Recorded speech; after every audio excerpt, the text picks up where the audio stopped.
설치가 완료됐고 확실히 굉장히 예쁘고 마음에 드는 것 같습니다.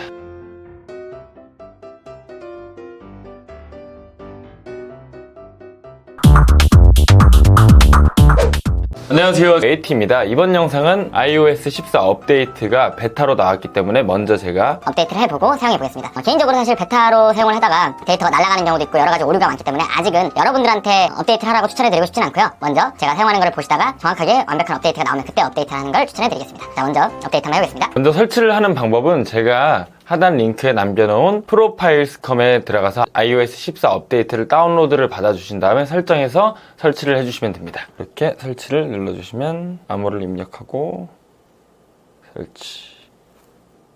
이렇게 다운로드가 되면은 아이폰 SE2에도 마찬가지로 진행을 해볼게요. 사파리에 들어가셔서 프로파일러스 이렇게 검색해 주시고 허용 눌러주시고 다음 소프트웨어 업데이트를 누르시고 다운로드 및 설치를 누르신 다음에 암호를 눌러주시면 완료됩니다. 이렇게 두 모델 다 지금 설치를 진행하고 있습니다. 이번 업데이트에서 중요하게 보셔야 할 기능 중에 하나가 이 PIP 기능인데요. 안드로이드를 사용하시는 분들은 굉장히 편리하게 당연하게 사용했던 기능인데 아이폰에서는 그 기능을 제대로 사용할 수가 없었죠. 하지만 이번에 업데이트를 통해서 아직은 베타 업데이트이기 때문에 완벽하게 사용할 수는 없지만 그래도 어느 정도 PIP 기능을 제대로 누려볼 수는 있을 것 같습니다. 이 기능을 사용하시면 멀티 기능이라고 보시면 되는데 다른 어플을 사용하면서 또 다른 어플을 끼워서 사용할 수 있는 그런 기능이라고 보시면 될 것 같아요. 직접 한번 사용을 해보면서 말씀드리겠습니다. 현재 업데이트는 아이폰 XR은 80% 진행됐고요. 아이폰 SE2는 약 50% 진행이 되고 있습니다. 자, 아이폰 SE2와 아이폰 XR 둘 다 완료가 됐습니다. 자, 그러면 두구두구두구두구두구 자, 내려보겠습니다. 아직도 설치가 안 됐나? 제가 실수로 설치를 잘못하는 바람에 다시 한번 설치를 하고 있었고 아이폰 SE2에서는 지금 설치가 완료됐기 때문에 혹시라도 안 되는 기능이 있으면 제가 따로 두 개를 다시 한번 비교해 드리는 걸로 하고 이제 아이폰 SE2에서 자, 설치된 항목들을 확인해 보면서 테스트를 한번 확인해 보겠습니다. 자, 뭔가 딱 봐도 굉장히 무언가 바뀐 것 같은 기분이 듭니다. 오, 이렇게 하니까 앱 보관함이 생겨져 있고요. 이렇게 바로 앱 배열을 바꿀 수가 있고 번역이라는 어플도 생겼습니다. 자, 순서대로 제가 조사해 본 것도 있고 딱 봐도 무언가 굉장히 많이 바뀐 게 보여요. 제가 하나하나 설명을 드리겠습니다.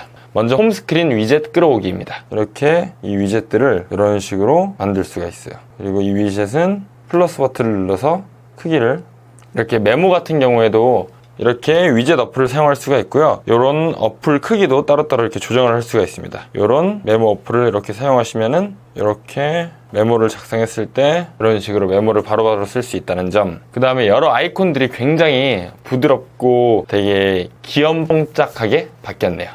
그리고 이렇게 앱을 위젯을 겹쳐서 여기서 바로 이렇게 위젯을 같은 크기의 위젯을 같이 사용할 수 있다는 점도 굉장히 편리할 것 같고요. 그다음에 앱 보관함을 사용하셔서 이렇게 자동으로 앱이 정리가 되어 있고 내가 원하는 앱을 좀 더 편하게 정리할 수 있기 때문에 훨씬 깔끔하게 사용하실 수 있을 것 같습니다. 다음 숨기기 기능인데요. 이렇게 꺼진 아이콘이 없는 곳을 누르고 여기를 눌러주시면 페이지를 안 보이게 만들 수도 있어요. 이렇게 편집을 해주시면 제가 만들었던 어플들이 없고 이렇게 바탕화면에 하나만 남게 되죠. 다시 보이고 싶지 하시면 만들어 놓은 이것들을 이렇게 만들어주시면 다시 편하게 사용하실 수 있어요. 이런 부분들도 굉장히 자유롭게 쓸 수 있다는 게 굉장히 만족스럽습니다. 그 다음에 꼭 하면 좋을 이 위젯 중에 하나가 이 배터리 위젯인데요. 이 부분도 이렇게 배터리를 %로 표시를 안 해주잖아요. SE2 같은 경우에는 되는데 XR 같은 경우에는 안 되는데 이런 기능을 사용하면은 %까지 편하게 볼 수 있기 때문에 훨씬 편하게 사용할 수 있을 것 같습니다. 그리고 손쉬운 사용에 들어가셔서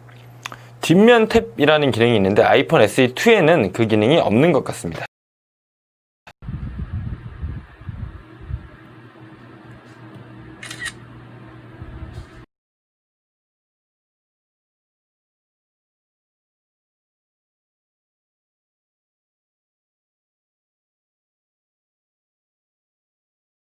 그 다음에 전면 카메라 좌우 방향 유지라는 기능이 생겨서 기본적으로 내가 원하는 정방향을 사용하신다거나 그럴 때 이 기능을 사용하시면 훨씬 편하게 카메라를 유지할 수가 있을 것 같아요. 당연히 있어야 될 것 같은 기능인데 이제서야 생긴 것 같은 느낌도 없지 않아 드네요. 그 다음 PIP 기능인데요. 사파리에서 영상을 보시고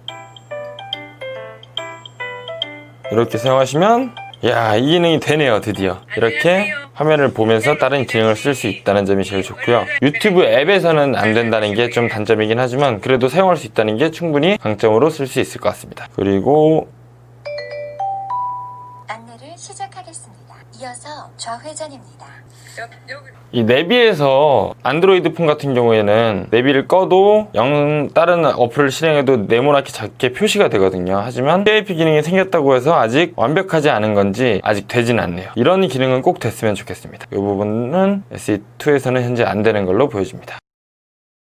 그 다음에 번역 기능이 또 새롭게 생겼는데요. 여기에 제일 좋은 점은 와이파이나 인터넷이 안 돼도 사용할 수 있다는 거예요. 그래서 외국에 나갔을 때 편하게 인터넷이 없어도 빠르게 번역을 할 수 있고 국내에서 사용할 때도 인터넷이 되지 않아도 쓸 수 있기 때문에 굉장히 편리하게 사용할 수 있을 것 같아요. 원하는 영어를 이렇게 저장하시고 그 다음에 바꿀 언어도 선택하실 수 있고 Hi, my name is 보성 이렇게 바로바로 번역을 해준다는 점이 굉장히 좋을 것 같습니다. 다음 메시지 같은 경우는 9명까지 자주 사용하는 사람을 9명까지 고정을 할 수 있고 자주 쓰는 사람한테 개인으로 따로 메시지를 볼 수 있는 그런 기능도 있다고 합니다. 그래서 그룹 대화방에서 개인한테 따로 메시지를 보낼 때 번거롭게 이동하실 필요 없이 바로 선택해서 메시지를 보낼 수도 있습니다.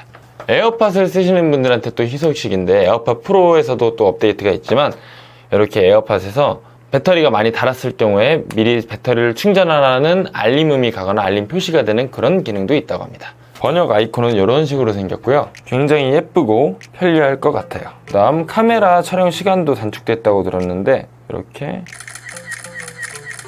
잘은 모르겠지만 뭔가 좀 더 빨라진 것 같긴 합니다. 카플레이라는 기능으로 차에서 스마트폰으로 시동을 걸고 스마트폰으로 조정을 할 수 있는 그런 기능도 추가가 되었다고 하고요. 베타 버전이기 때문에 아무래도 데이터가 날아갈 수 있다는 단점도 있고 은행 어플이 안 된다든지 카카오톡이 스와이프를 했는데 아예 꺼져버린다든지 이런 버그들이 조금씩 있어요. 그렇기 때문에 베타를 설치하지 마시고 웬만하면은 정식 출시하면 정식 버전을 설치하기를 추천드리겠습니다. 저는 충분히 정말 좋고 만족스러운 것 같습니다. 야, 이거 진짜 좋네요. 같은 크기 위젯을 이렇게 놓으면은 이렇게 여러 가지 위젯을 한 번에 쓸 수 있다는 게 너무 편리한 것 같아요. 나름 깔끔한 것 같습니다. 솔직히 아직까지는 엄청나게 좋다, 엄청 대단하다 이 정도까지는 아니고요. 엄청나게 좋은 거를 아직 편리하게 사용은 못하기 때문에 엄청 좋아질 것 같다 정도가 될 것 같아요.